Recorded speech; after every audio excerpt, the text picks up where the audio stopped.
Students, सो हम आज फिर से बात करने आए हैं सी इंटरमीडिएट ग्रुप 2 के बच्चों के लिए। हम लोगों ने पिछले सेशन में किया था लिक्विडेशन ऑफ कंपनीज के बारे में। हम लोगों ने सीखा था कि हम लिक्विडेटर्स अकाउंट कैसे बनाते हैं एंड लिक्विडेशन क्यों होती है कंपनीज। अब आज के सेशन में we are going to discuss about the contributories. That contributories कौन होते हैं, कॉन्ट्रीब्यूटरीज की स्टेटमेंट कैसे बनती है, what points we should consider while preparing this statement, and we will do some practical questions also so that आपने जो भी concepts सीखे हैं उन concepts को हमें question की form में use करना आ जाए। ठीक है, तो come with me। So our next topic is contributories. Contributories means what? जो भी contribution कर रहे हैं, हमें इसके नाम से ही पता लग रहा है कि contributory means any person or group of person or firm or any body corporate who is a contributory, who contributes in the assets of the company. तो they are called contributories. तो इसको डिफाइन किया है section 2 subsection 26 ने। उन्होंने कहा कि contributory कौन है? Contributory is a person. उनके अकॉर्डिंगली इस सेक्शन के लिए contributory is a person who is liable to the assets of the company. जो भी असेट्स में कंट्रीब्यूट करता है, who is liable to contribute to the assets of the company। और कब करेगा contribute? In the event of winding up. जब भी हमारी कंपनी की वाइंडिंग अप होगी तब ये कंट्रीब्यूट करेंगे। फाइन। प्लस जो भी holder of fully paid up shares हैं, वो तो रियल ओनर्स हैं ही, तो fully paid up shares they are the real owners of a company, so holders of a company, so this is contributory। अब हमारे कुछ डिफरेंट केसेस हैं जहाँ पे हम contributory को अलग अलग तरह से डिफाइन करते हैं। जैसे कि suppose in case of death, अगर जो भी मेंबर है उसकी डेथ ही हो गई, तो इन एनी केस ऐसा तो है नहीं कि उसके शेयर्स कंपनी के पास आ जाएंगे। उसकी डेथ हो गई तो चलो जी कंपनी के पास आ गए। परपेचुअल सक्सेशन तो रहता ही है, तो यानी कि उसके जो भी लीगल रिप्रेजेंटेटिव्स होंगे वो कंट्रीब्यूटरी बन जाएंगे। ठीक है। अगर कोई भी मेंबर ऐसा है जो कि इंसॉल्वेंट हो गया है, तो वो तो कैसे कंट्रीब्यूशन कुछ भी कर सकते हैं। तो कोई भी इंसॉल्वेंट मेंबर है तो वो कुछ भी जो असाइनी होगा, अगर वो इंसॉल्वेंट है तो उसने किसी न किसी को असाइन किया होगा ना उसकी प्रॉपर्टी के साथ डील करने के लिए, या उसके असेट्स एंड लायबिलिटीज़ को सेटल डाउन करने के लिए। तो वो पर्सन जिसको वो पावर ऑफ डिस्क्लेमर मिली हुई है वो हो जाएगा। ठीक है। और in case of a winding up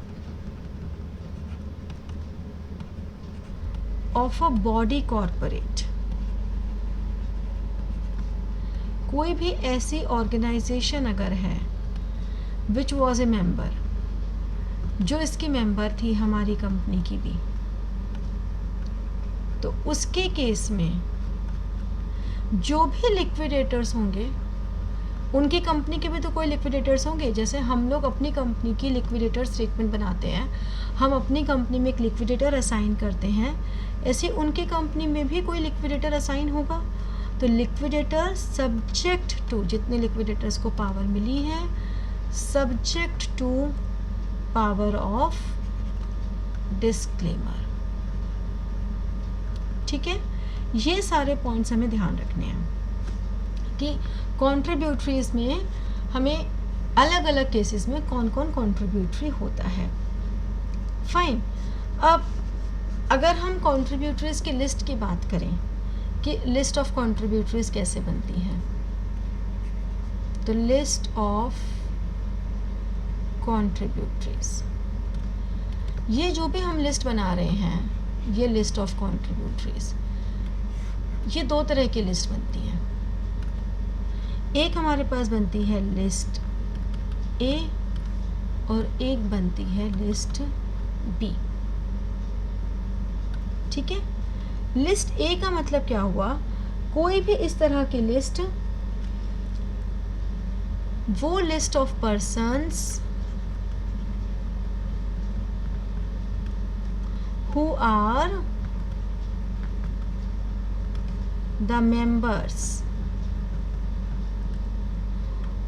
on the date of commencement of winding up। जब वाइंडिंग अप प्रोसेस स्टार्ट हुआ था, उस प्रोसेस के समय जो भी हमारे पर्सन मेंबर थे वो सब लिस्ट ए में आते हैं, उनको हम लिस्ट ए में रखते हैं। और लिस्ट बी में कौन से मेंबर्स हैं, those who were the members during the 12 months preceding the date of winding up. ठीक है, जो भी हमारी वाइंडिंग अप डेट है उससे 12 महीने से पहले, मतलब within 12 months of the date of winding up, जो हमारे मेंबर्स हैं वो लिस्ट बी में आते हैं।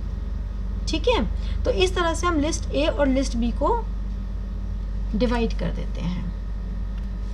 तो अब अगर हम बात करें list A and list B के कंट्रीब्यूटरीज के कंपैरिजन की, तो इनके कंपैरिजन में लिस्ट ए के कंट्रीब्यूटरीज तो हमेशा से ही आपके एब्सोल्यूट होते हैं, they are primary and absolute. हमेशा लिस्ट ए को प्रेफरेंस मिलेगी। ठीक है, ये हमेशा ही सेकेंडरी होंगे। लिस्ट बी को हमेशा सेकंड प्रेफरेंस मिलेगी, लिस्ट ए को हमेशा फर्स्ट प्रेफरेंस मिलेगी। हमें कह सकते हैं कि list B, this list will be resorted only when list A has been exhausted. जब हम लिस्ट ए को पूरी तरह से सेटिस्फाई कर देंगे, ये हमारे फर्स्ट नंबर पे है, उसके बाद ही हम लिस्ट बी पर आएंगे। जब तक लिस्ट ए पूरी तरह सेटिस्फाई नहीं होगी तब तक हम लिस्ट बी पे शिफ्ट नहीं हो सकते। अब इसके लिए हमारे पास कि लिस्ट बी में लायबिलिटी कैसे अराइज होगी, उसके लिए हमारे पास 3 कंडीशंस होती हैं। एक है कंडीशन 1। फर्स्ट कंडीशन तो वही है ही जो इसकी डेफिनेशन में था कि if he had ceased to be member during the 12 months preceding the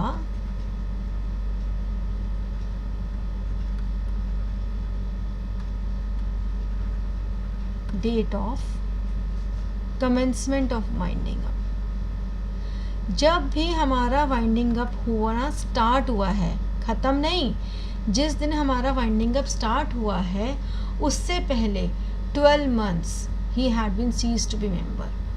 ठीक है, एक तो वो पर्सन, वो कंडीशन सेटिस्फाई होनी चाहिए। कंडीशन 2 होनी चाहिए, कंडीशन 2 हमारे पास होनी चाहिए कि इफ अगर उसका डेप्ट अभी तक भी आउटस्टैंडिंग है, इफ द डेप्ट और लायबिलिटी, जो भी उसकी डेप्ट या लायबिलिटी है वो कंपनी के ऊपर incurred up to the date of membership. जितनी उसकी डेट ऑफ मेंबरशिप तक का लायबिलिटी थी इज स्टिल आउटस्टैंडिंग, वो अभी भी आउटस्टैंडिंग है, ठीक है। तो लायबिलिटी होगी तभी तो पे करेंगे, अगर लायबिलिटी होगी नहीं तो आप पे किसको करोगे, तो लायबिलिटी होनी ज़रूरी है। कंडीशन 3 की अगर हम बात करें तो if the present member at the time of winding up, ठीक है, members are unable to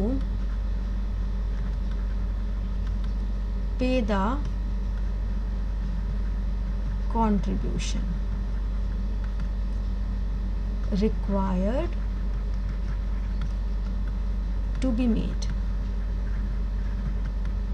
भाई अगर हम एग्जॉस्ट ये पूरे हो जाएंगे, जिनकी प्राइमरी रिस्पॉन्सिबिलिटी है, अगर ये पूरी तरह से एग्जॉस्ट हो जाएंगे, मतलब आप इनको पूरी तरह से निचोड़ लोगे, उसके बाद ही आप यहाँ पे शिफ्ट ओवर करोगे। आपको पहले तो लिस्ट ए से ही मांगना है। लिस्ट ए अगर पूरा दे देगी और आपको लगता है कि अब लिस्ट ए ने तो मना ही कर दिया, प्रेजेंट मेंबर्स हैं उन्होंने तो बिल्कुल मना कर दिया कि अब हम कोई कंट्रीब्यूशन नहीं दे सकते, तभी तो आप यहाँ आओगे। ऐसे नहीं कर सकते कि आपने लिस्ट ए को ऑप्शन दी, उनमें से कुछ ने नहीं दी, अब आप लिस्ट बी पर आ गए। नहीं, आपको ये प्रूफ देना पड़ता है कि लिस्ट ए पूरी तरह एग्जॉस्ट हो चुके, मतलब आप ये वाले पूरे रिसोर्सेज यूटिलाइज कर चुके हो, अब आपके पास कुछ है नहीं और, ठीक है, तो उनसे आप पूरा ले चुके हो तभी। अब बात आती है कि एक्चुअल अमाउंट लिस्ट बी में कैसे कैलकुलेट करेंगे, how to calculate. So how to calculate the actual amount of liability of list B contributories? हमारे पास दो अमाउंट हैं, creditors outstanding on the date of ceasing to be a member, यानी कि जिस date को वो मेंबर नहीं रहे, as on that date हमारा आउटस्टैंडिंग अमाउंट कितना है, how much creditors outstanding। दूसरी चीज़, जितना भी unpaid up amount on shares है, और unpaid up amount of shares कैसे निकलेगा, number of shares held into unpaid up amount per share, इसको मल्टीप्लाई कर देंगे हम। तो इन दोनों फिगर्स में से जो भी कम होगी, the least of two will be the amount of liability of the list B contributories. Okay, अब ये तो हमने बात कर ली। इसके बाद क्या होता है कि अगर हमारे पास more than one, if more than one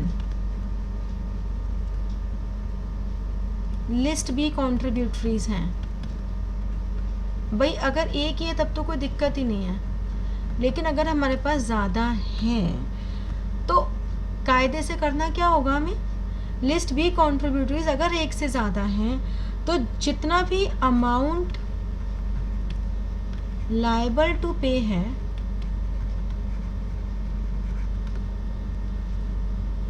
two the concerned creditors, हम क्या करेंगे, हम प्रोपोर्शन, जितने भी उनके पास शेयर्स है ना, in proportion to the number of shares held, जितने जितने उनके पास शेयर्स हैं उस प्रोपोर्शन में हम उस लायबिलिटी को अलग अलग कर देंगे। तो अगर आपके पास एक से ज़्यादा आ जाते हैं तो आप उन शेयर्स की रेशो में उन्हें पेमेंट करेंगे, ठीक है, गॉट इट। अब हम आगे करते हैं। आगे हमारे पास आता है कि adjustment of rights of contributories of different classes. आपके पास अलग अलग क्लास के शेयर्स होते हैं, तो वो जो अलग अलग क्लास के शेयर्स हैं वो जो कंट्रीब्यूटरीज हैं उनके राइट्स को आप कैसे एडजस्ट करेंगे। तो हमारा स्टेप 1 आता है कि सबसे पहले आप ये चेक करो कि कैश जितना भी है आपके पास, cash deficit is less than the total uncalled amount, या cash deficit is more than. सबसे पहला काम तो ये करना है कि आपका अनकॉल्ड अमाउंट जो भी है और कैश डेफिसिट जो भी है, आपको कितना कैश कम पड़ रहा है और आपको अनकॉल्ड कितना है जो आप उनसे अथॉरिटी के साथ मंगा सकते हो, वो कितना है। क्योंकि देखो, अगर ये दोनों इक्वल हैं, अगर ये कैश डेफिसिट इक्वल है टोटल अनकॉल्ड अमाउंट के, तब तो कोई प्रॉब्लम ही नहीं है ना, ठीक है। तब तो कोई प्रॉब्लम ही नहीं है, आप जितना भी अनकॉल्ड है वो कॉल कर लोगे और कॉल करने के बाद आप उसकी पेमेंट कर दोगे। इनफैक्ट अगर कैश डेफिसिट कम है टोटल अनकॉल्ड अमाउंट से, तब भी कोई बहुत बड़ा इशू नहीं बनता, क्योंकि आप उतना ही मंगा लोगे जितना आपको डेफिसिट है, बाकी आप चाहे नहीं भी मंगाओगे, ठीक है।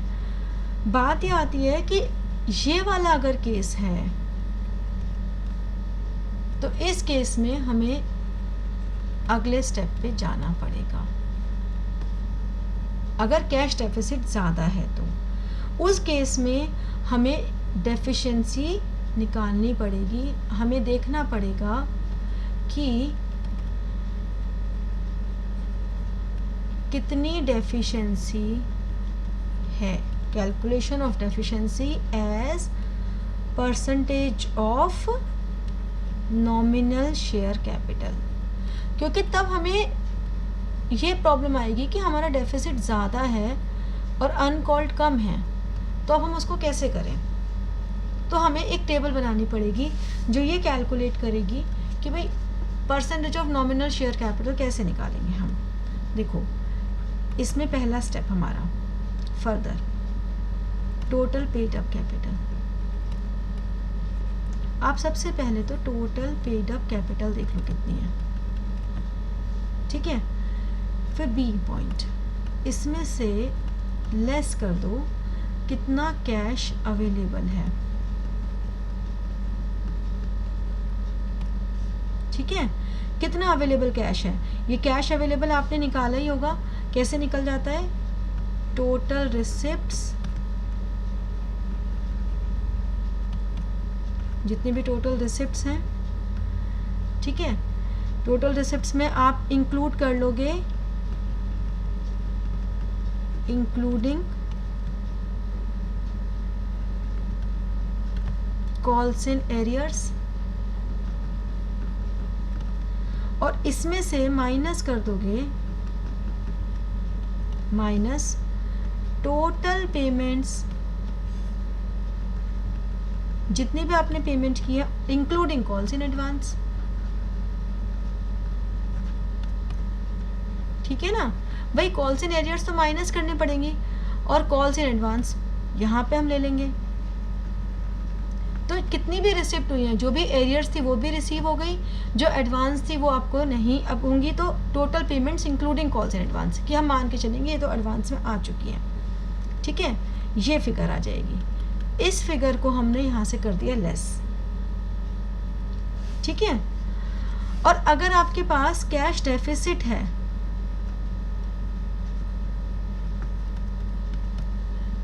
यानी कि ये वाला केस है, ऑल्दो इस वाले केस में बहुत कम ज़रूरत पड़ती है, इसमें ज़्यादा प्रॉब्लम आती है, फिर भी हम दोनों मेथड लेके चलते हैं। अगर कैश डेफिसिट है, मतलब ये जो हमने निकाला है ये वैल्यू अगर आपकी रिवर्स होकर आती है तो हम उसे ऐड कर देंगे, ठीक है। उसे हम ऐड कर देंगे। फिर हमारे पास सी फिगर आती है। हम सी पार्ट में करेंगे टोटल डेफिशिएंसी।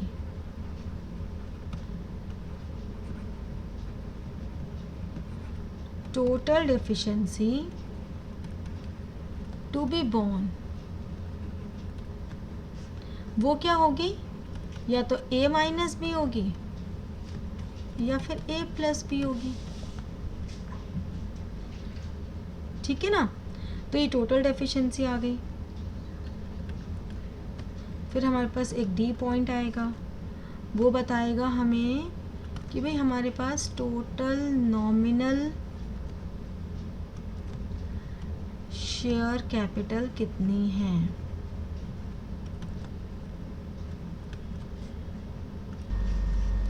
तो total deficiency to be borne a minus B होगा अगर ये वाला ले रहे हैं तो हम, और अगर नीचे कर रहे हैं तो वो a प्लस बी होगा अगर हम ऐड कर रहे हैं तो। ये एक फिगर आ जाएगी। फिर हमारी डी पॉइंट हो जाएगा टोटल नॉमिनल शेयर कैपिटल। हमारी नॉमिनल शेयर कैपिटल कितनी है, अब हम इसकी परसेंटेज निकाल देंगे। ये हमारे पास अलग अलग फिगर्स आ गई। फिर हम ई पॉइंट में परसेंटेज निकालेंगे कि नॉमिनल और डेफिशिएंसी की रेशो क्या है, मतलब ये वाला और ये वाला अमाउंट, इन दोनों के आपस में कितनी परसेंटेज है। तो हमें पता लग जाएगा कि डेफिशिएंसी नॉमिनल की कितनी परसेंटेज है। समझ में आया कि सबसे पहले हमें पेड अप कैपिटल लेनी है। पेड अप कैपिटल में अगर कैश है तो वो लेस कर दो कि भाई उतना तो कैश है हमारे पास, बचा हुआ चाहिए। अगर डेफिशिएंसी है तो ऐड कर दो, ठीक है, कि भाई इतना डेफिसिट है यानी कि इतना और चाहिए हमें। फिर टोटल डेफिशिएंसी आ जाएगी या तो a माइनस बी या a plus B. a minus B a plus B करने के बाद टोटल नॉमिनल शेयर कैपिटल निकाल दोगे, और वो निकालने के बाद c over d upon into 100 कर दोगे। अब हम आएंगे स्टेप 3 पे। स्टेप 3 में हम क्या करेंगे, calculation of net amount returnable और रिसीवेबल पर शेयर। जो हमारे अलग अलग क्लासेस की बात है, जो हमने अभी स्टार्ट किया था टॉपिक, तो यही बोला था ना कि जो डिफरेंट क्लासेस के डिफरेंट कॉन्ट्रीब्यूटरीज हैं, उन डिफरेंट कॉन्ट्रीब्यूटरीज को हम कैसे लायबिलिटी या किस तरह से उनको राइट्स को एडजस्ट करेंगे। तो सपोज हमारे पास 3 क्लासेस हैं फॉर एग्जांपल, ज़्यादा भी हो सकती है कम भी हो सकती है, class 1, class 2 and class 3। Now the paid up amount per share, fine, how much amount paid up per share, ये हमने यहाँ लिखा paid up amount per share. ये जो हमने परसेंटेज निकाली है, deficiency to be borne at the rate of percentage of nominal value, वो हमने यहाँ लिख दी कि भाई इतनी इतनी deficiency they will bear. Fine, deficiency to be born by percentage. अब ये फिगर आपकी प्लस में आती है या माइनस में आती है, ये डिटरमिन करेगी कि what is the net amount returnable हमें वापस करना है या रिसीवेबल है। ठीक है, एक बार हम इस प्रोसेस को, इन स्टेप्स को थोड़ा सा फिर से रिवाइज कर लेते हैं कि हमारे जितने भी हमारे पास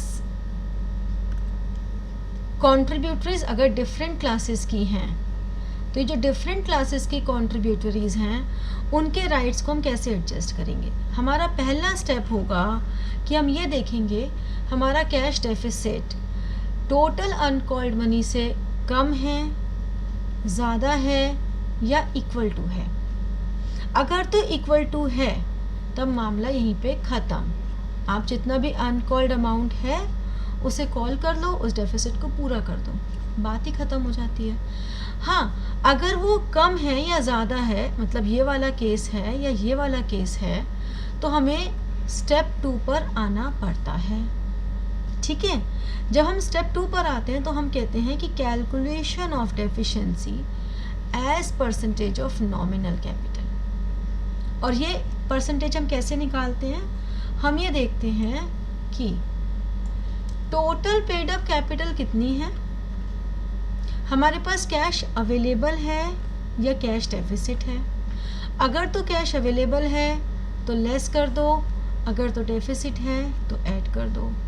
फिर ये हमारे पास A एंड B 2 वैल्यूज़ आ गई। A माइनस B अगर कैश अवेलेबल है और डेफिसिट है तो माइनस कर दो, we get this figure. Total nominal share capital आप यहाँ लिख देंगे और फिर इन दोनों फिगर्स का परसेंटेज आप यहाँ निकाल देंगे, C/D/100। ये हमारा स्टेप 2 हो गया। फिर हम तीसरे स्टेप पर आते हैं। ये स्टेप हमें कह रहा है कि भाई टोटल कितना अमाउंट या तो हम रिटर्न करेंगे या रिसीव करेंगे। वो हम कैसे निकालेंगे? हमने पेड अप अमाउंट निकाला, फिर हमने डेफिशिएंसी जितनी भी थी वो लेस की, और हमें पता लग जाएगा कि हमें रिसीव करना है या रिटर्न करना है।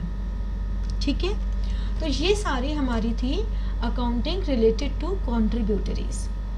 ठीक है, अब इसके प्रैक्टिकल क्वेश्चंस हमें करने हैं जो हम नेक्स्ट सेशन में करेंगे। ओके, सारे कॉन्सेप्ट्स करने के बाद हम लोग जब इसका प्रैक्टिकल करते हैं तो हमसे इन्होंने बोला क्वेश्चन में कि liquidators final statement of account बनानी है हमें।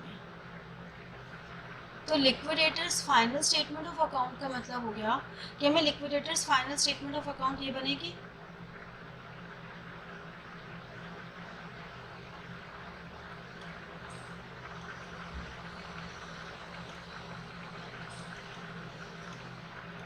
ठीक है ना, ये जो फाइनल स्टेटमेंट बनती है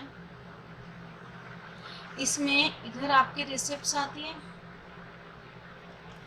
और इधर आपकी पेमेंट्स आती हैं।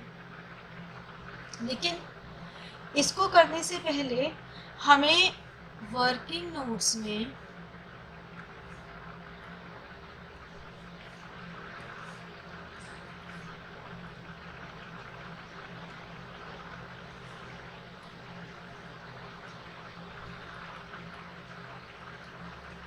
ये जो वर्किंग नोट्स हम बनाएंगे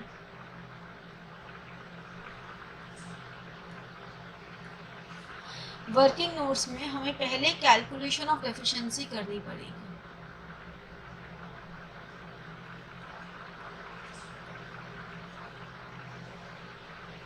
क्योंकि कैलकुलेशन ऑफ एफिशिएंसी की बेसिस पे ही तो हमारा लिक्विडेटर्स अकाउंट में कुछ आएगा। तो हमारा अब हम उसी पैटर्न से चलेंगे जो हमारी स्टेटमेंट है। हमारा फर्स्ट क्या था? Total paid up capital. वो कितनी थी हमारे पास?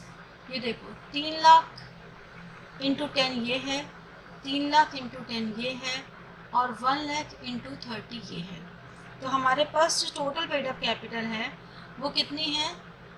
ये हो गई 3 लाख, और 1 लाख इंटू 1000 इंटू 30 ये हो गई 30,000। तो शेयर्स की अगर हम लगाएं इक्विटी शेयर्स की तो 3,30,000 हो गई। प्रेफरेंस की बात नहीं कर रहे हम अभी हम सिर्फ इक्विटी की बात कर रहे हैं। फिर हमारे पास बी पर कैश अवेलेबल कितना है?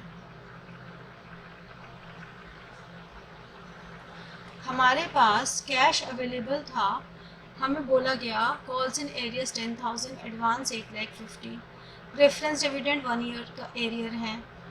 ठीक है, after discharging all the liabilities हमारे पास कैश था 4,13,000। उसमें हमने 10,000 एरियर्स के ऐड कर दिए। ठीक है, हमने 3 लाख, ये जो 3 लाख प्रेफरेंस शेयर्स थे, 3 लाख प्रेफरेंस शेयर्स, और नीचे लिखा है प्रेफरेंस डिविडेंड। प्रेफरेंस डिविडेंड कितना था? 3 लाख पे 11%, 33,000।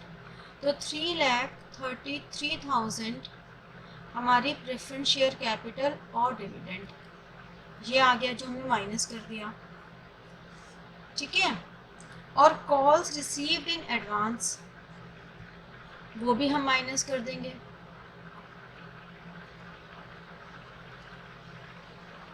ठीक है, तो हमारे पास टोटल अमाउंट कितना आ गया? ये आ गया 413 प्लस 10,000 माइनस 333,000 और माइनस 8,500, इट कम्स आउट 81,500। इसको हम लेस कर देते हैं तो हमारे पास आ गया -330 करेंगे तो 2,48,500। ठीक है, यानी कि सी पॉइंट हमारे पास क्या आता है, deficiency to be borne A minus B, एक फिगर ये आ गई। फिर बिल्कुल इसी सीक्वेंस में टेबल बनाते चले जाओ। टोटल नॉमिनल शेयर कैपिटल कितनी थी, 3,50,000। कहाँ से आई, एक तो ये थी 3,000 इंटू 100 और एक ये थी 1,000 इंटू 50। ठीक है, ये आ गई। तो हमारे पास ई पार्ट क्या आ जाएगा है, C/D into 100 deficiency as percentage of nominal share capital. तो 2,48,500 डिवाइडेड बाय 3,50,000, ये आ गया आपका 71%। ठीक है, अब हमारी सेकंड स्टेप आ जाएगा, क्योंकि हमारे पास एक ही क्लास तो है नहीं, दो क्लास हैं। तो सेकंड स्टेप में हमने कहा क्लास ऑफ शेयर्स, इसको हेडिंग हम दे देते हैं कैलकुलेशन ऑफ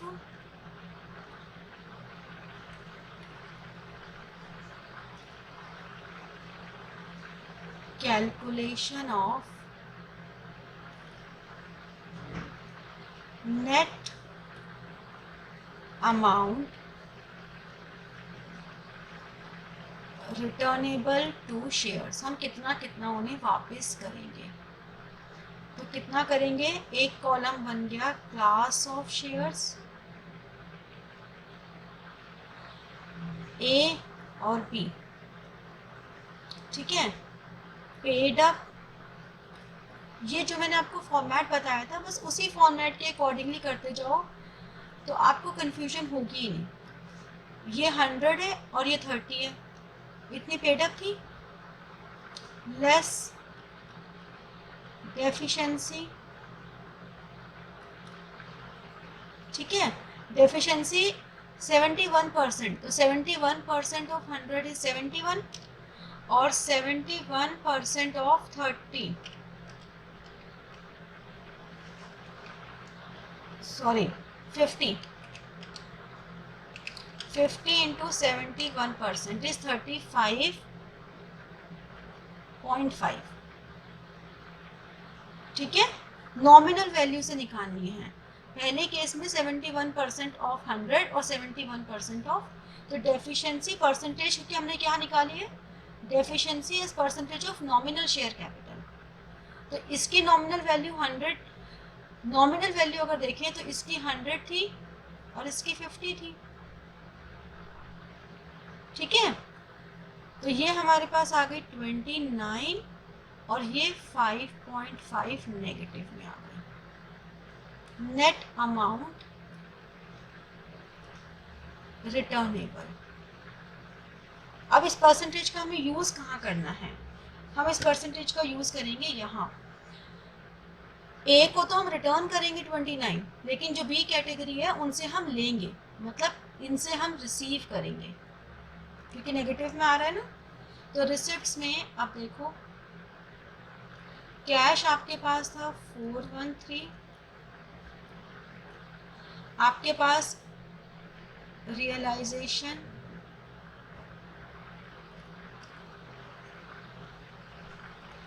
फ्रॉम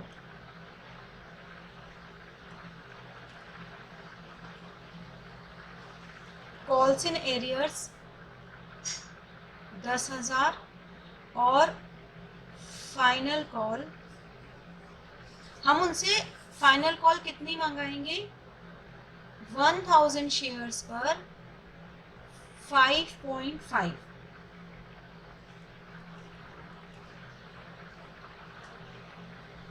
ठीक है, चाहे उनकी फाइनल कॉल 20 रुपए की थी, लेकिन हम उनसे 5.5 ही मंगाएंगे क्योंकि उतने की ही ज़रूरत है।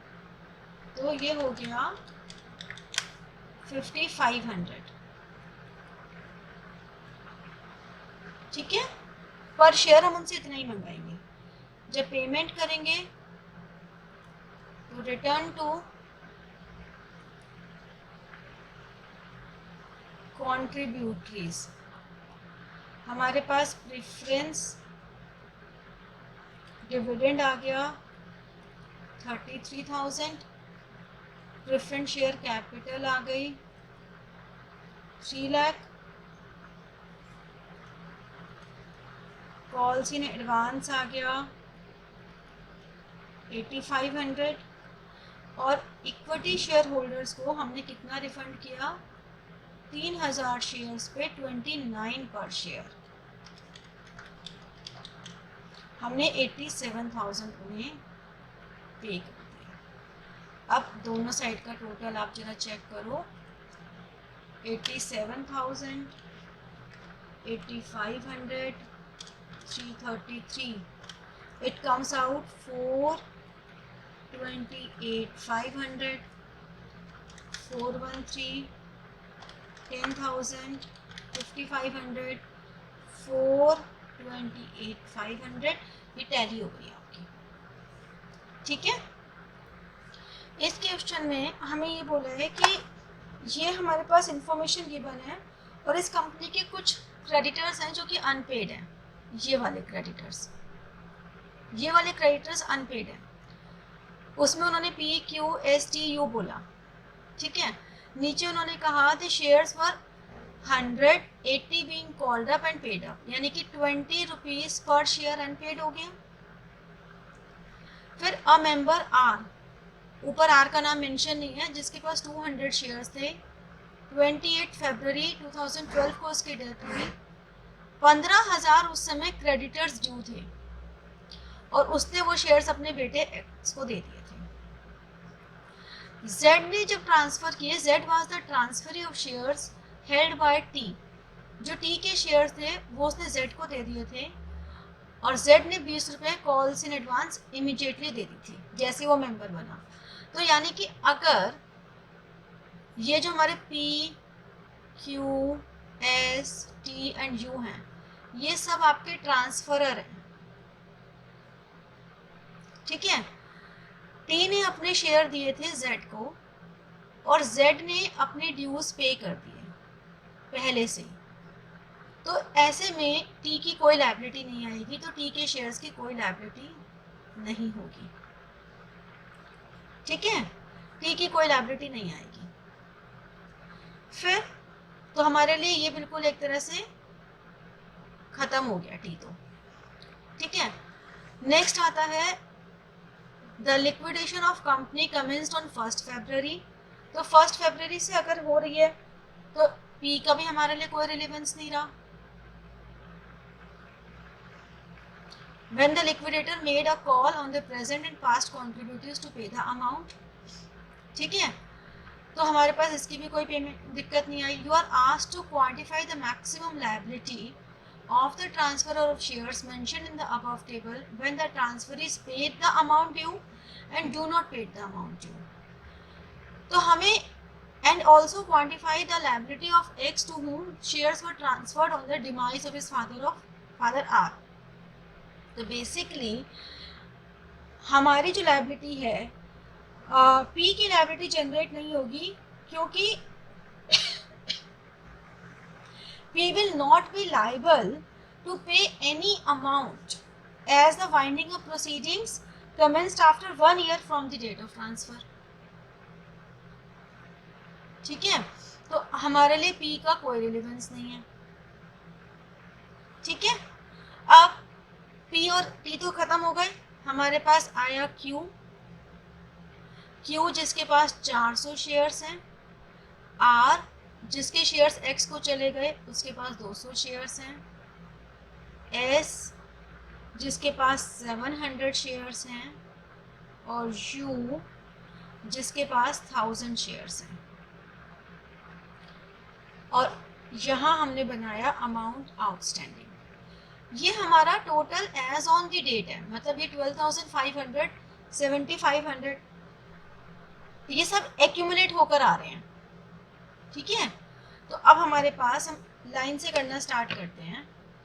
फर्स्ट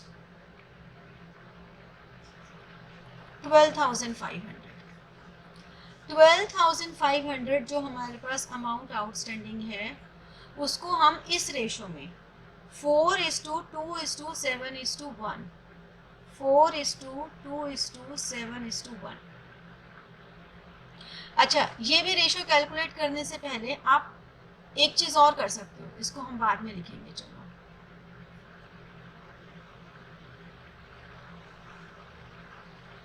आपको ये भी पता है कि 20 रुपीज तक का ही पेमेंट कर सकते हैं वो, उनकी जो मैक्सिमम लायबिलिटी है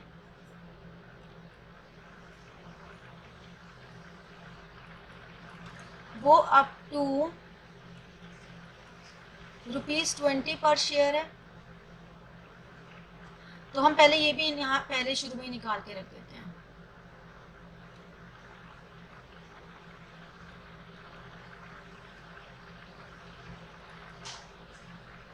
ये हमने निकाल दिया।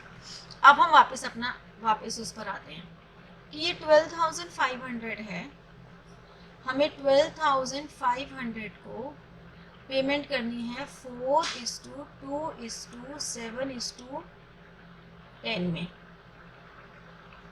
ठीक है।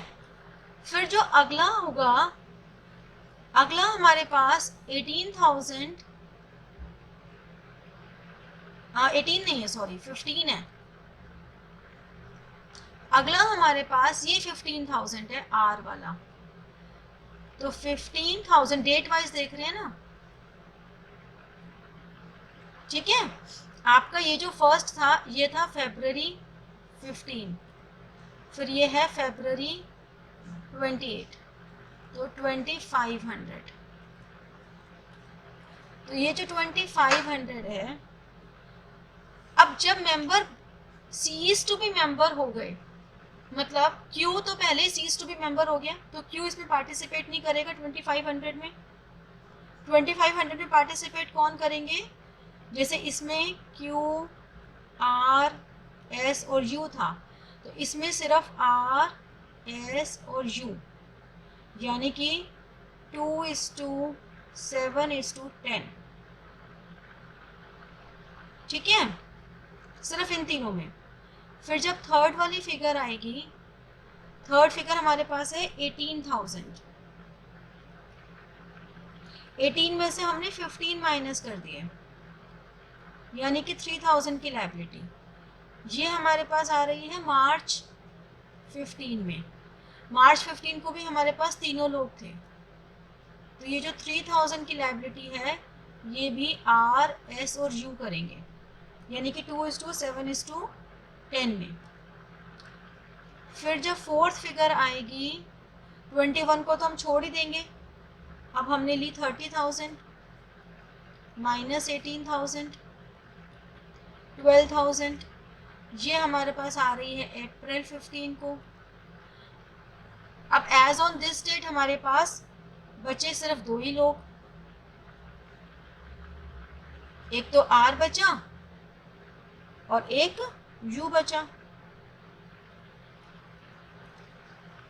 तो ये जो हमारे पास 12,000 है, ये आर और यू मतलब 1:5 की रेशो में डिस्ट्रीब्यूट हो जाएगा,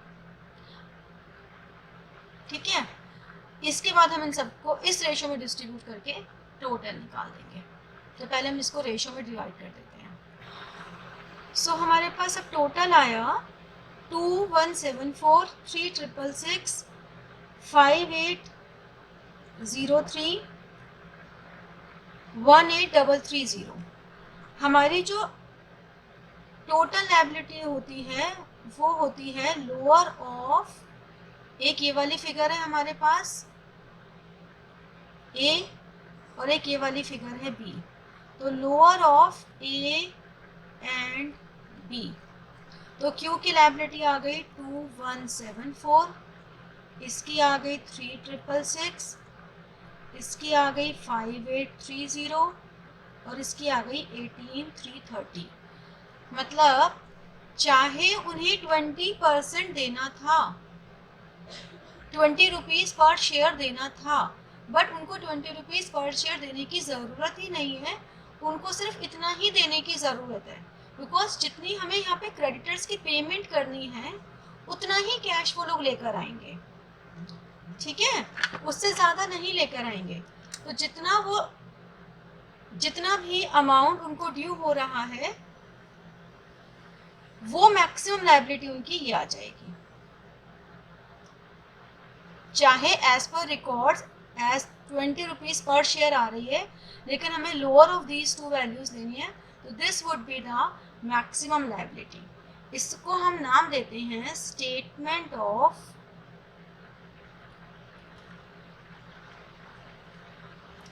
liability of B list contributories।